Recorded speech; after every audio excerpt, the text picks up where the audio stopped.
Hello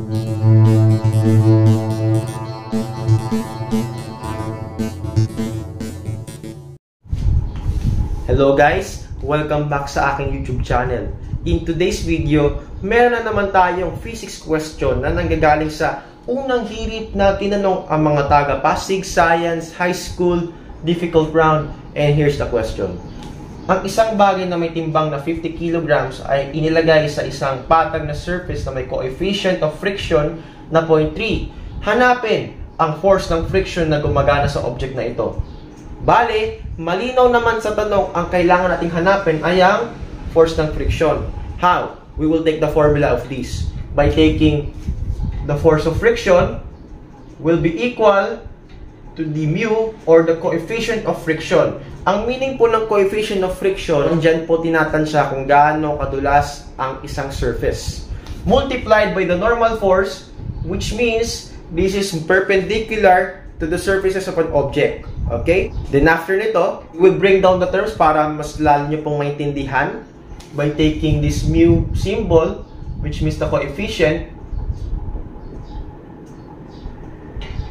Malinaw naman sa tanong na 0.3 ang given niya. Okay? Then the normal force, mapapansin naman sa given question na wala pa siyang exact value. Okay? In order to get this, we will take the formula of mass times the gravity itself. Bring this 2 down. Mapapansin naman natin sa given question, para sa mass, malinaw naman na po, may given na siya na 50 kilograms. Okay, so we will bring it down, 50 kilograms. Tapos itong gravity, as we all know, gravity is constant, kaya we will bring down the 9.8 meters per second squared. Okay, we need to multiply the mass and the gravity. Bring it down 0, 8 times 5 is 40, 9 times 0 is 0, then 9 times 5 is 45. Okay, then we will add this thing up. Then, bring 1 decimal to the left. So, kaya maging kalabasan nito ay 490. Kaya, the unit for this is newtons.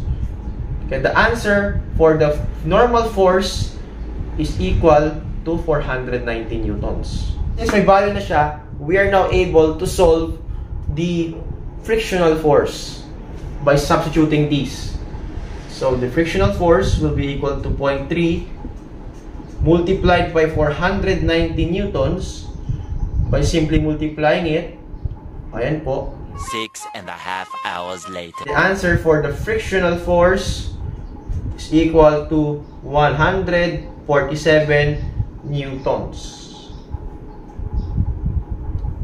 I hope you learned something new.